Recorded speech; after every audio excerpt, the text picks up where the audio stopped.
Dejé las calles de Caracas para adentrarme en la selva más peligrosa de África. Me dijeron que estaba loca, que una mujer sola no sobreviviría. Enfrenté leones, enfermedades mortales y tribus hostiles. Pero lo que descubrí allí cambió mi vida para siempre. Esta es la historia de cómo una venezolana llevó la luz de Cristo a las tierras más oscuras del continente africano y cómo África transformó mi corazón de maneras que nunca imaginé. Me llamo María Rodríguez y esta es mi historia. Mi nombre es María Rodríguez y crecí en las bulliciosas calles de Petare, Caracas. Para quienes no conocen Venezuela, Petare es uno de los barrios más grandes y complejos de América Latina. Allí, entre calles empinadas y casas de colores apiladas en las montañas, aprendí lo que significa la fe verdadera. Mi abuela, doña Carmen, era una mujer de oración. Cada madrugada, antes de que el sol pintara de naranja las colinas de Caracas, ella ya estaba de rodillas intercediendo por nuestra familia, por Venezuela y por los perdidos del mundo, como solía decir. Yo la observaba desde mi cama, una niña de 8 años que no comprendía completamente su devoción, pero que sentía algo poderoso en aquellas oraciones susurradas. María, me decía mientras preparaba arepas para el desayuno, Dios tiene planes grandes para ti. Tú no te quedarás aquí. Llevarás su palabra a lugares donde nunca ha llegado. Yo sonreía pensando que eran solo los sueños de una abuela orgullosa de su nieta, pero sus palabras eran proféticas. Crecí sirviendo en la iglesia local, enseñando a niños en la escuela dominical, visitando enfermos, repartiendo comida a los necesitados. Venezuela, a pesar de su belleza, siempre ha sido una nación de contrastes extremos, y en los años 2000 las dificultades económicas se intensificaron. Pero incluso en medio de la escasez, vi cómo la fe movía montañas. Vi cómo una comunidad sin recursos materiales abundaba en amor y esperanza. Estudié enfermería en la Universidad Central de Venezuela, convencida de que la medicina sería mi forma de servir a Dios. Y lo fue durante años. Trabajé en hospitales públicos donde la falta de insumos nos obligaba a ser creativos, donde la oración era tan importante como el tratamiento médico, porque muchas veces era lo único que podíamos ofrecer. Pero a los 32 años algo cambió. Fue durante un retiro de mi iglesia en Los Roques, aquellas islas paradisíacas que son joyas del Caribe venezolano. Mientras caminaba por la playa al atardecer, observando cómo el sol se hundía en aguas turquesas, sentí una voz clara en mi espíritu. No era audible, pero era más real que cualquier sonido que hubiera escuchado antes. África te espera. Me detuve en seco. El viento caribeño movía mi cabello, y las lágrimas comenzaron a rodar por mis mejillas sin que pudiera controlarlas. África te espera, repetía la voz en mi interior. Esa noche no pude dormir. Le conté a mi pastor sobre la experiencia. Él sonrió con sabiduría y me dijo, María, cuando Dios llama siempre nos prepara. No tengas miedo de decir sí. Pero yo tenía miedo, mucho miedo. Los siguientes 18 meses fueron de preparación intensiva. Me conecté con una organización misionera internacional que trabajaba en África Occidental, específicamente en Guinea y Costa de Marfil. Aprendí francés básico, estudié sobre medicina tropical, enfermedades endémicas africanas y cultura de las tribus de la región. Mi familia pensó que había perdido la razón. África, decía mi mamá, aterrorizada. María, allá hay guerras, enfermedades, animales salvajes. ¿Por qué no te quedas aquí? Aquí también hay necesidad. Era cierto. Venezuela atravesaba una de sus crisis más profundas. Mis amigos me cuestionaban, ¿cómo puedes abandonar tu país cuando más te necesita? Esas preguntas me atormentaban. Pasé noches en vela, luchando con Dios, preguntándole si realmente era su voz la que había escuchado o solo mi imaginación. Pero cada vez que oraba, la confirmación llegaba más fuerte. África, Guinea, Costa de Marfil, las tribus del interior que nunca habían escuchado el Evangelio. Mi iglesia organizó una campaña de recaudación de fondos. Venezolanos que apenas tenían para comer apartaban bolívares para mi misión. Una señora mayor me dio su única cadena de oro. Véndela y usa ese dinero para comprar medicinas, me dijo con lágrimas en los ojos. Yo ya viví mi vida, tú vas a darle vida a otros. La generosidad de mi gente me quebrantaba. Entendí que no iba sola. Llevaba conmigo las oraciones, el amor y la fe de todo un pueblo. Finalmente, en agosto de 2015, con 2 maletas llenas de medicamentos, una Biblia desgastada que perteneció a mi abuela y un corazón lleno de temor y expectativa, abordé un avión en Maiquetía rumbo a Abiyán, Costa de Marfil. Mientras el avión despegaba y veía las costas venezolanas desaparecer bajo las nubes, susurré una oración. Señor, no sé qué me espera, pero confío en que tú vas delante de mí. El calor de África me golpeó como una pared cuando salí del aeropuerto de Abiyán. No era el calor caribeño que conocía, sino algo más denso, más intenso, mezclado con aromas desconocidos de especias, tierra roja y humanidad concentrada. Me recibió Jean-Claude, un misionero francés que llevaba 20 años en la región. Era un hombre delgado, curtido por el sol africano, con ojos azules que brillaban con una mezcla de sabiduría y cansancio. «Bienvenida a África, María», me dijo en un español con fuerte acento francés. «Aquí tu fe será probada de maneras que nunca imaginaste. ¿Estás lista?» No lo estaba, pero dije que sí de todos modos. Los primeros días fueron de orientación en Abiyán, una ciudad bulliciosa y caótica que me recordaba a Caracas en algunos aspectos. El tráfico desorganizado, los vendedores ambulantes, la música en las calles. Pero todo era diferente también. Los idiomas, se hablaban más de 60 dialectos, las comidas, las costumbres. Aprendí rápidamente que mi español no me serviría mucho. El francés era esencial, y comenzaron mis clases intensivas. También empecé a aprender palabras básicas en baoulé y dioula, 2 lenguas locales importantes, pero mi destino final no era Abiyán. Era una aldea llamada Jboné, en el interior de Costa de Marfil, cerca de la frontera con Guinea. Una comunidad de aproximadamente 3.000 personas que pertenecían al grupo étnico Dan, donde el cristianismo era prácticamente inexistente y el animismo tradicional dominaba cada aspecto de la vida.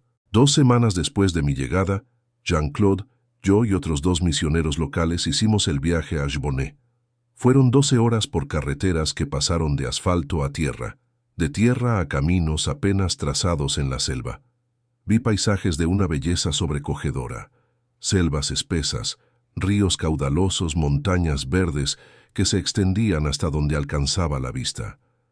También vi pobreza extrema que me recordó a los barrios más necesitados de Venezuela, pero multiplicada. Niños con vientres hinchados por desnutrición, comunidades enteras sin acceso a agua potable, enfermedades que en mi país habían sido erradicadas décadas atrás.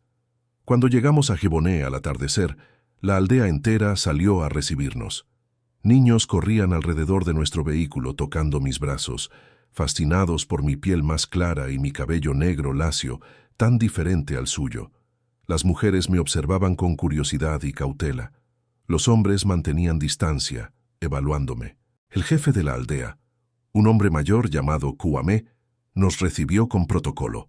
A través de un traductor, le expliqué que venía de muy lejos, de un lugar llamado Venezuela, para ayudar a su pueblo con medicina y para compartir historias de Dios. Kouamé me miró durante un largo momento. Luego habló en su lengua y el traductor me dijo: «Él dice que los dioses de sus ancestros son poderosos y han protegido a este pueblo por generaciones. ¿Por qué deberían escuchar sobre otro dios?». Era una pregunta justa y una que me acompañaría durante muchos meses. Me instalé en una cabaña simple de barro y paja, similar a las que habitaban todos en la aldea. No había electricidad, el agua venía de un pozo comunitario. Y los baños eran letrinas básicas. Cada noche, envuelta en mi mosquitero, escuchaba los sonidos de la selva africana. Insectos, animales nocturnos, tambores distantes de ceremonias tradicionales. Extrañaba Venezuela con un dolor físico. Extrañaba las arepas de mi mamá, el acento familiar, las montañas de Caracas. Pero cada mañana, cuando me arrodillaba a orar, sentía la presencia de Dios, confirmando que estaba exactamente donde debía estar. Mi estrategia inicial fue simple: servir sin condiciones. Establecí una clínica básica donde trataba heridas, infecciones, parasitosis, desnutrición. Usaba mis conocimientos de enfermería y los medicamentos que había traído. No predicaba, no forzaba conversaciones sobre religión, solo servía. Los primeros en confiar en mí fueron los niños. Los niños siempre son más abiertos, más dispuestos a aceptar lo diferente. Comenzaron a visitarme, a mostrarme la aldea, a enseñarme palabras en su lengua mientras yo les enseñaba español. Se reían de mi acento terrible al intentar hablar diula. Una niña en particular, llamada Agua, se convirtió en mi sombra. Tenía unos 10 años, ojos enormes y curiosos, y una sonrisa que iluminaba su rostro. Me seguía a todas partes, ayudándome a traducir, explicándome las costumbres locales. «¿Por qué viniste aquí?», me preguntó un día mientras caminábamos a buscar agua al pozo. «Eres diferente a los otros blancos que han venido. Ellos vienen, toman fotos y se van. Tú te quedas». «Vine porque Dios me envió», le respondí honestamente. «Porque creo que cada persona en este mundo es valiosa y amada por Él, y quiero que ustedes lo sepan». Agua me miró con esos ojos profundos. «¿Tu Dios me ama a mí?». «Más de lo que puedes imaginar», le dije. Ella sonrió, pero luego su rostro se puso serio. «El brujo de la aldea dice que los dioses están enojados porque tú estás aquí. Dice que traerás mala suerte». Era mi primera confrontación directa con las creencias tradicionales que dominaban la aldea. El brujo de la aldea, llamado Kofi, era una figura poderosa e intimidante. Era el guardián de las tradiciones ancestrales, el mediador entre los vivos y los muertos, entre los humanos y los espíritus de la naturaleza. Su palabra tenía tanto o más peso que la del jefe. Kofi me había evitado durante mis primeras semanas, pero ahora, al ver que la gente comenzaba a acercarse a mí, decidió actuar. Una tarde, mientras atendía a una mujer embarazada con complicaciones, Kofi apareció en mi clínica. Vestía túnicas adornadas con amuletos, collares de cuentas, y llevaba un bastón tallado con símbolos que no reconocía. Habló en su lengua, alto y autoritario. Mi traductor, un joven cristiano llamado Emmanuel, que había venido con nosotros desde Abiyán, palideció. «¿Qué dice?», pregunté. Emmanuel dudó. Dice que has traído espíritus extranjeros a la aldea, que debes irte o realizar un sacrificio de purificación». Sentí miedo. No voy a mentir. Este hombre representaba un sistema de creencias arraigado durante siglos, y yo era una extranjera, desafiando ese sistema simplemente con mi presencia. Pero recordé las palabras de 2 Timoteo 1:7. «Porque no nos ha dado Dios espíritu de cobardía, sino de poder, de amor y de dominio propio». Me puse de pie, miré a Kofi directamente a los ojos, y con una calma que solo podía venir de Dios, le hablé. Emmanuel traducía: «Respeto las tradiciones de tu pueblo, pero vengo en el nombre de Jesús, el Hijo del Dios Altísimo, Creador del cielo y de la tierra. No traigo espíritus extranjeros, traigo el espíritu de vida. No vengo a destruir, vengo a sanar. Mis acciones hablarán por mí». Kofi me observó largamente. Luego hizo algo inesperado. Sonrió. No era una sonrisa amistosa, era una sonrisa de desafío. Habló de nuevo y Emmanuel tradujo. «Entonces veremos quién es más poderoso, tus oraciones o nuestros dioses ancestrales». Y con eso se fue. Esa noche, los tambores sonaron más fuerte que nunca. Pude ver luces de hogueras y escuchar cantos de ceremonias. Sabía que estaban realizando rituales contra mí, contra mi presencia, contra el mensaje que representaba. Pasé esa noche en oración. Llamé a mi iglesia en Venezuela a través de un teléfono satelital y pedí intercesión. Oré en español, en el poco francés que sabía, en lenguas. Clamé a Dios con una intensidad que nunca antes había experimentado, y en medio de esa batalla espiritual sentí una paz sobrenatural, una certeza de que esta guerra ya estaba ganada, que yo solo era un instrumento en las manos del Dios Todopoderoso. 3 días después de mi encuentro con Kofi, trajeron a mi clínica a una niña moribunda. Tenía unos 5 años y llevaba días con fiebre altísima. Reconocí los síntomas inmediatamente. Malaria cerebral, una de las formas más letales de la enfermedad. La niña, llamada Adjua, estaba inconsciente, convulsionando. Su madre, desesperada, me la había traído después de que los remedios tradicionales de Kofi no funcionaran. «Ayúdala», me suplicaba la madre. «Por favor, sálvala». Evaluando a Adjua, supe que estaba más allá de mis capacidades. Necesitaba un hospital, cuidados intensivos, medicamentos que yo no tenía. El hospital más cercano estaba a horas de distancia, y en su estado probablemente no sobreviviría el viaje. Humanamente hablando, esa niña iba a morir. Podría haber dicho eso. Podría haber explicado las limitaciones médicas. Pero en ese momento, supe que Dios me había puesto allí para este momento específico.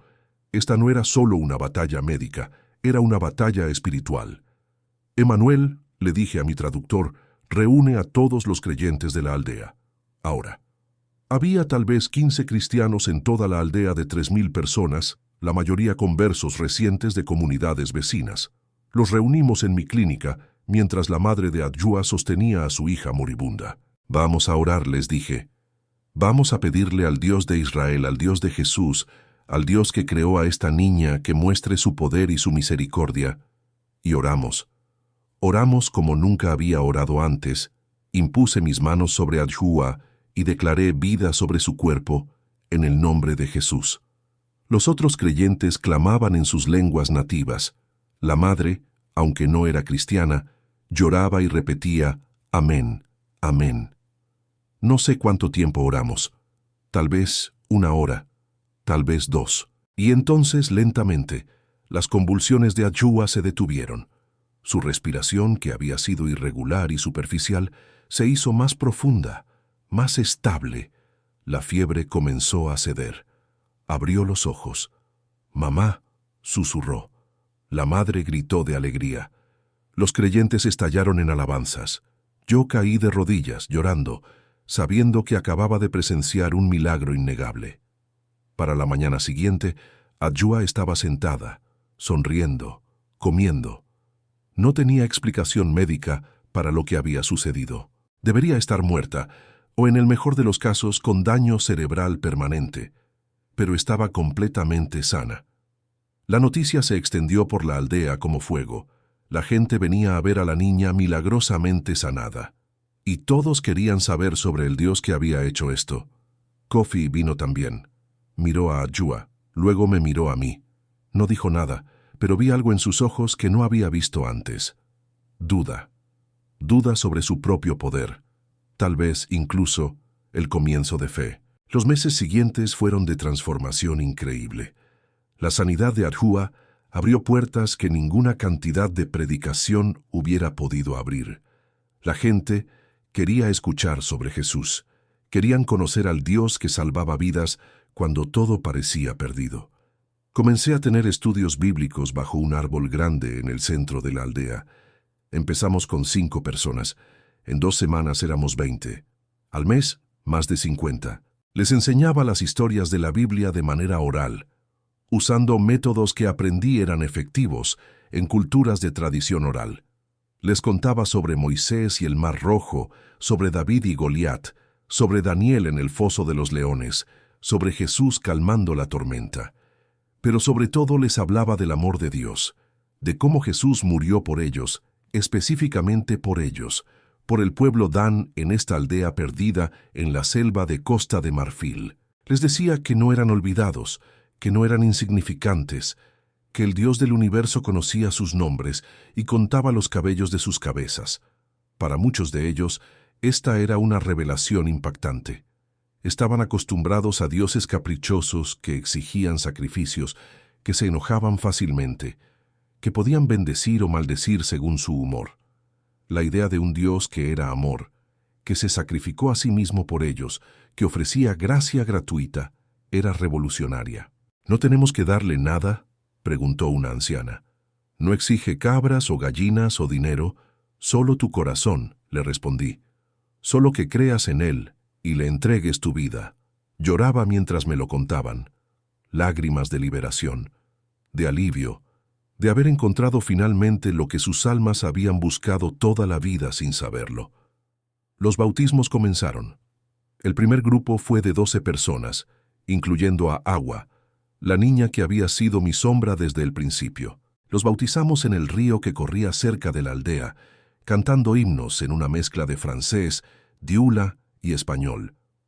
Cuando sumergía a cada persona en el agua y la levantaba declarando sepultado con Cristo en su muerte, resucitado para vida nueva, sentía la presencia del Espíritu Santo de una manera tangible. Esto era lo que había venido a hacer. Por esto había dejado Venezuela. Por esto había cruzado el océano. Pero no todo era celebración. También enfrentaba desafíos constantes. No todos en la aldea estaban felices con las transformaciones. Algunos, especialmente los que tenían posiciones de poder ligadas a las tradiciones ancestrales, veían el cristianismo como una amenaza a su influencia y modo de vida. Comencé a recibir amenazas. Encontraba advertencias fuera de mi cabaña, huesos dispuestos en patrones específicos, polvo rojo esparcido en mi puerta, que me dijeron era parte de maldiciones tradicionales, animales muertos dejados como señales. Una noche intentaron quemar mi clínica. Gracias a Dios, algunos jóvenes cristianos vieron el fuego a tiempo y lo apagamos antes de que se propagara demasiado. Perdí algunos suministros médicos, pero la estructura quedó intacta. La persecución se extendió también a los nuevos creyentes. Familias los rechazaban, perdían oportunidades de trabajo, algunos fueron físicamente agredidos. Hubo momentos en que dudé si debía quedarme. ¿Estaba poniendo en peligro a estas personas? Era responsable por el sufrimiento que enfrentaban por su nueva fe. Pero ellos me animaban. María, me dijo un hombre llamado Seku, que había sido uno de los primeros en convertirse, por primera vez en mi vida, tengo esperanza real. Tengo paz. Tengo propósito. Esto vale cualquier precio. Su fe me fortalecía. Y entonces vino el giro que nadie esperaba. Kofi, el brujo, pidió hablar conmigo. Era una tarde lluviosa cuando Kofi apareció en mi cabaña. Venía solo, sin sus vestimentas ceremoniales, sin sus amuletos. Se veía humano, vulnerable. Se sentó frente a mí y durante largo rato no dijo nada. Solo miraba la lluvia caer sobre la aldea. Finalmente habló y Emanuel traducía. «Llevo 40 años sirviendo a los espíritus ancestrales», comenzó. «Desde que era joven me entrenaron en las artes tradicionales. He visto muchas cosas. He hecho muchas cosas. Tengo poder, o creía que lo tenía». Hizo una pausa, y cuando continuó, su voz temblaba. «Pero no pude salvar a Achua.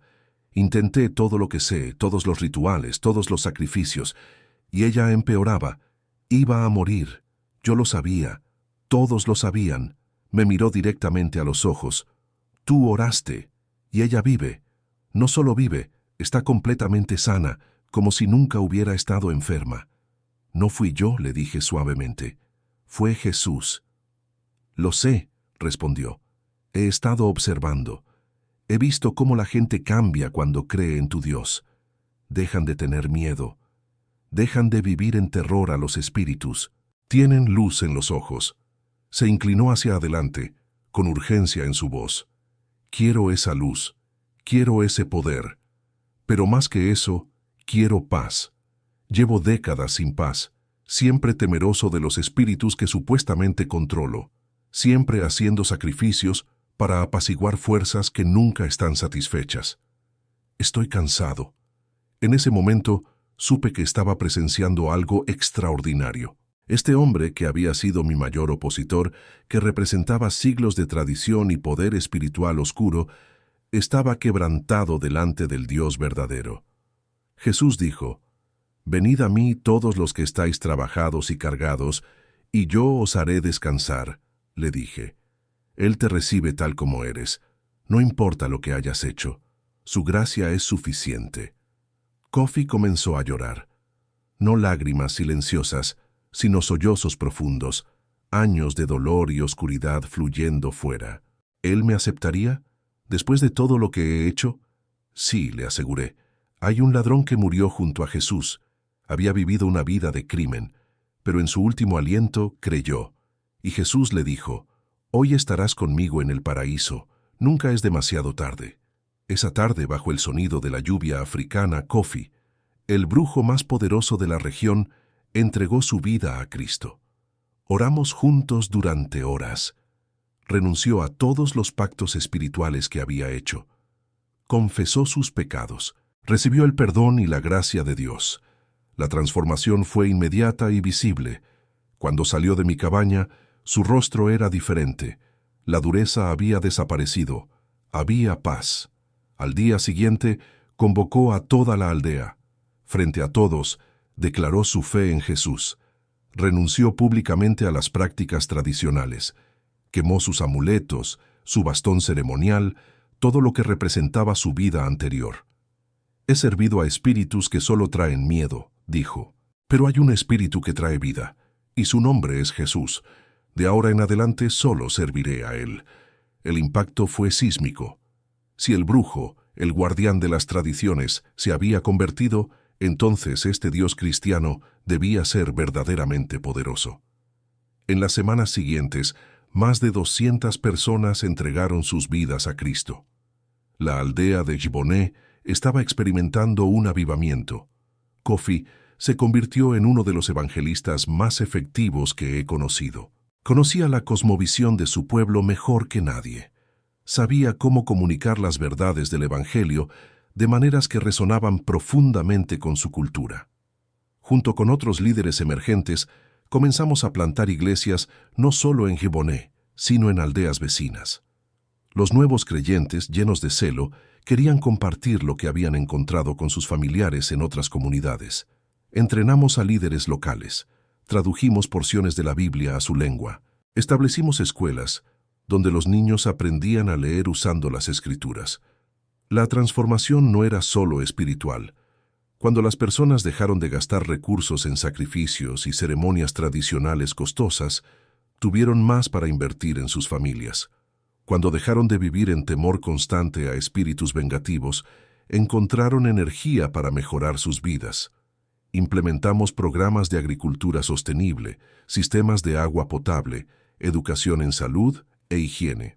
Todo integrado con el mensaje del Evangelio, porque queríamos que vieran que Dios se preocupa por cada aspecto de sus vidas, espiritual, físico, emocional, social. Mi trabajo inicial como misionera solitaria se había multiplicado. Ahora había un equipo de venezolanos, africanos y misioneros de otras naciones trabajando juntos en la región. Pero después de 3 años en Djiboné, sentí que mi temporada allí estaba terminando. La iglesia era fuerte. Los líderes locales estaban equipados, y Dios estaba poniendo en mi corazón una nueva región, Guinea, al norte, donde había tribus que nunca habían tenido contacto con el cristianismo. El día de mi partida de Djiboné fue uno de los más emotivos de mi vida. La aldea entera vino a despedirme. Cantamos, oramos, lloramos juntos. Adjua, la niña que había sido sanada milagrosamente y que ahora tenía 8 años, me regaló un dibujo que había hecho. Yo, ella y Jesús en el medio, todos tomados de la mano. «Nunca te olvidaré», me dijo. «Le voy a contar a mis hijos y a mis nietos sobre la mujer de Venezuela que cruzó el océano para contarnos sobre Jesús». Kofi, ahora un pastor respetado, me bendijo con una oración poderosa. «Vas a nuevas tierras», dijo, «pero el mismo Dios va contigo. Así como Él hizo milagros aquí, hará milagros allá. No temas». Mientras el vehículo se alejaba de Djiboné, miré por última vez la aldea que se había convertido en mi hogar. Vi la iglesia que habíamos construido juntos, simple, pero hermosa. Vi a los niños corriendo y jugando. Vi a las mujeres que ahora podían leer la Biblia por sí mismas. Vi transformación, y supe que mi abuela tenía razón. Dios tenía planes grandes para mí. No porque yo fuera especial, sino porque Él es grande. Han pasado 2 años desde que me mudé a Guinea. Estoy en una región aún más remota, trabajando con la tribu Kapele. Los desafíos son similares pero únicos. La oposición es real, pero también lo es la presencia de Dios. Ya he visto a más de 100 personas entregarse a Cristo. Hemos plantado 3 iglesias. Estamos traduciendo el Nuevo Testamento al Kapelle. Mantengo contacto con Jeboné. La iglesia allí sigue creciendo. Ahora hay más de 500 personas congregándose regularmente. Han enviado misioneros a otras regiones. El avivamiento continúa. Kofi me escribe cartas que alguien escribe por él, ya que está aprendiendo recién a leer y escribir. Me cuenta sobre bautismos, sobre sanidades, sobre vidas transformadas. Siempre termina sus cartas con la misma frase: gracias por ser obediente, gracias por venir. ¿Ha sido fácil? No. He enfermado con malaria 3 veces. He estado en situaciones peligrosas. He llorado lágrimas de soledad y frustración. He cuestionado mi llamado en momentos oscuros. ¿Pero ha valido la pena? Absolutamente. Cuando pienso en Adhua, en Kofi, en Agua, en las cientos de personas que ahora conocen a Jesús, que tienen esperanza, que están criando a sus hijos en la fe, que están llevando el Evangelio a sus propias comunidades, sé que cada sacrificio ha valido la pena. Venezuela está siempre en mi corazón. Oro por mi país diariamente. Mi familia me apoya incondicionalmente ahora, orgullosos de ver cómo Dios ha usado su hija. A veces, jóvenes venezolanos me contactan, inspirados por mi historia, queriendo saber cómo pueden servir en misiones. Les digo lo mismo que me dijo mi pastor: cuando Dios llama, siempre nos prepara. No tengan miedo de decir sí, porque al final, esto es lo que he aprendido. Dios no necesita personas perfectas, necesita personas disponibles. No necesita a los más talentosos o los más valientes. Necesita corazones dispuestos a ser usados para su gloria. Yo era solo una enfermera de Petare, Caracas, una venezolana común con un Dios extraordinario. Y si Él pudo usarme a mí, puede usar a cualquiera. Si esta historia tocó tu corazón, quiero dejarte con algunas reflexiones. Primero, Dios tiene un propósito para tu vida. No importa dónde estés, cuáles sean tus circunstancias o cuán ordinario te sientas. Él puede hacer cosas extraordinarias a través de personas dispuestas. Segundo, la obediencia a Dios siempre trae fruto. Tal vez no de la manera que esperas o en el tiempo que deseas, pero Dios siempre cumple sus promesas. Tercero, nunca subestimes el poder de una vida rendida a Cristo. Una persona en el lugar correcto, en el tiempo correcto, obedeciendo a Dios, puede cambiar comunidades enteras.